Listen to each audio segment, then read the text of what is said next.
In the late 90s, I was living on Guam, this really cool little island. This is where I spent my toddler years, my silly little guy years. My earliest memories are from life on Guam. Of course, running around this jungle island full of geckos was great, really the perfect place to spend those years. But there's one more reason this was a magical time in my life. A pretty big reason, actually.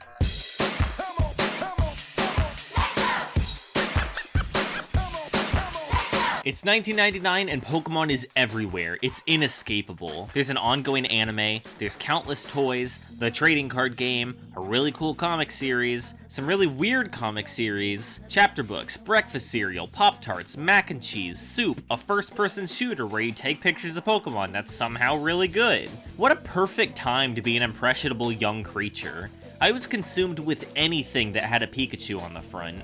Pokemon was my first obsession. I went down to the mall with my little allowance and threw it all away on Pokemon toys. I learned how to read because I kept stealing my sister's Game Boy to play Pokemon Red, and I wanted to know what they were saying.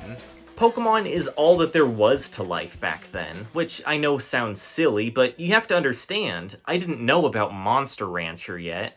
November 1999 felt like the height of Pokemania. Ignore the fact that Pokemon the first movie released in Japan the year prior. For us, the millennium was going out on the highest possible note. We walked out of that theater having experienced peak fiction. Not only that, this elephant blew our minds. This dude wasn't in the game or the show. If the Y2K bug doesn't destroy all civilization in a month, there would be new Pokemon coming. Which is something we take for granted now. There's over 1,000 of these things, but back then, Donphan was the craziest thing we'd ever seen. Aside from just the movie, there was another huge event taking place that same month.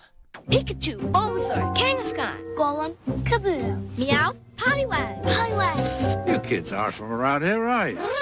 Now at Burger King, limited edition toys and trading cards from Pokemon the first movie. One inside every tasty Burger King Big Kids meal you buy. Taste rules. Getting a fast food toy promotion is kind of a big deal. That's how you know you've made it. And back in the late 90s, early 2000s, Burger King was always my favorite. Of course, these things were recalled sometime later. The Pokeballs that the toys come in were found to be dangerous, and commercials went out telling people to throw them away.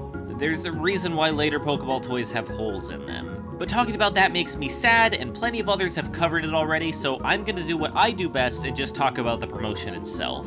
Because they went all out with this promotion, and they kinda had to. Pokemon was too big to do something small and simple. To quote Ryan from Semi-Sweet Gaming, Nintendo logo on a Burger King fries packet goes so hard. And I gotta say, I agree.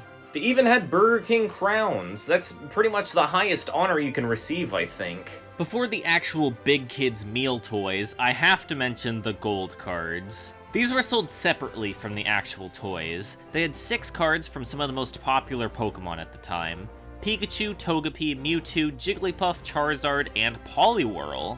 It's kind of weird looking back, but Poliwhirl was in a lot of promotional stuff in the 90s. And they were one of the main guys in the Pokemon Adventures manga. Can we bring back Poliwhirl as a mascot? I miss this dude. 6 new boxes, each with 6 of your favorite Pokemon shapes. Pikachu, Meowth, Poliwhirl, Jigglypuff, Squirtle, and Charmander! They didn't even have an anime clip for Poliwhirl. Nobody invited them, they just showed up.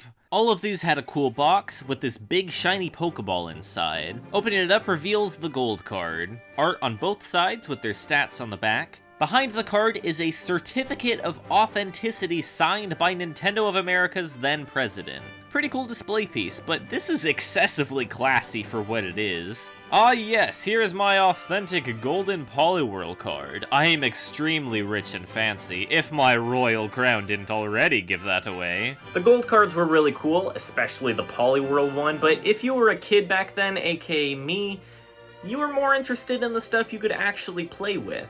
We'll get to the toys, but first we have the trading cards. Each toy would come with a card. The poster said that they had one for every Pokemon, so if you want them, you're eating 151 burgers, I guess. Pretty simple with art, basic stats, and a trivia question about each one. The backsides have a still from the movie with a description. These cards are a cool little bonus. With everything else out of the way, let's go to Burger King and finally catch them all.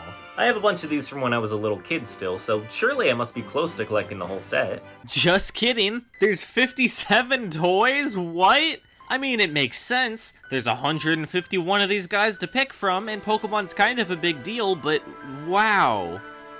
Well, it looks like gathering all of these is gonna take a little longer than I expected.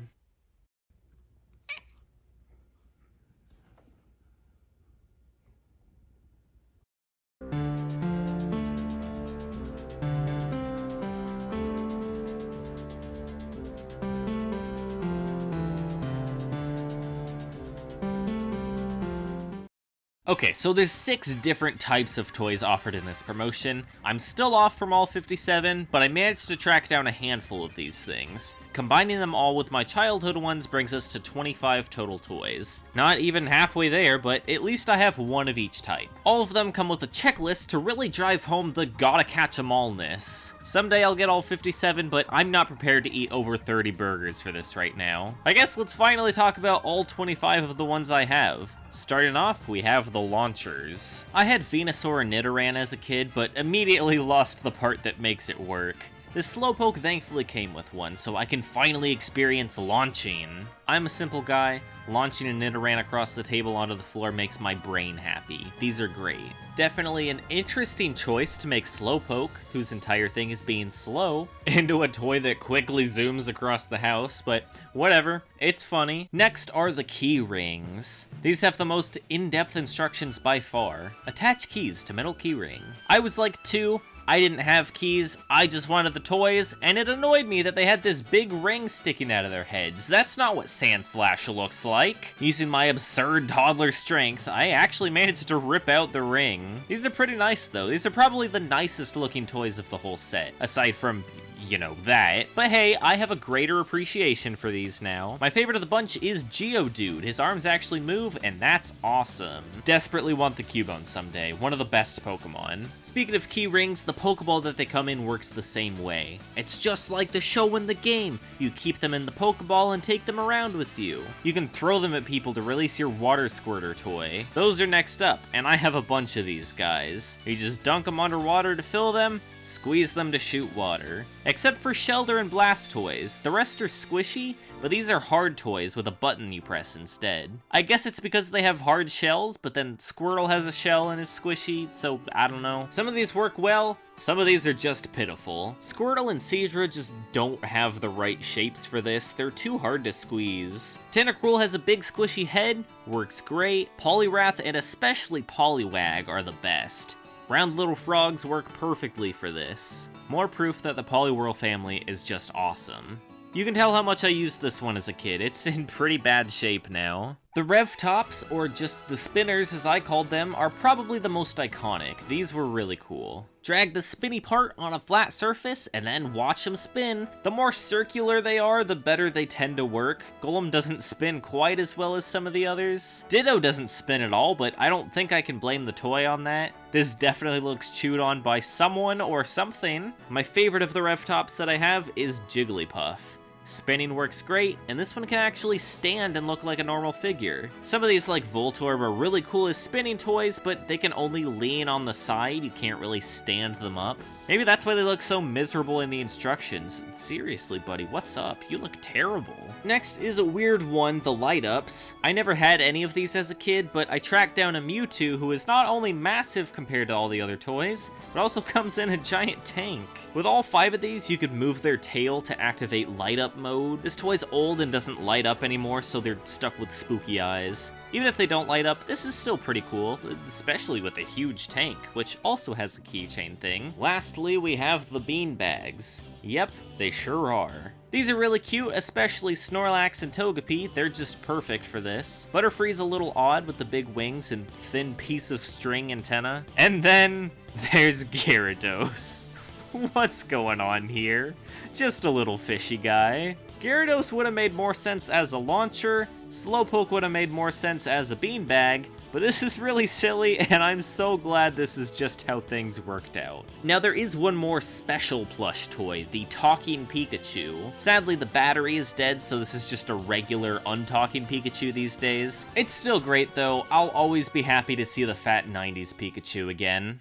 Well, that's all the ones I have. I wish I could show the whole collection, but I still feel like that's a pretty good overview of the whole line. There have been other Pokemon Burger King promotions since then. I actually have really fond memories of the set the following year. They've done a lot of stuff with McDonald's over the years, too. However, no Pokemon fast food promotion ever had the ambition to make 57 of these things, included in a Pokeball holder and a movie card, not to mention the crowns, the fry packets, and the limited edition gold card boxes. This took place during the height of the 90s Pokemon craze. They had to go all out. This Burger King promotion was a big deal and really captures what the franchise meant during that time. They forgot the burger. This is just a bun.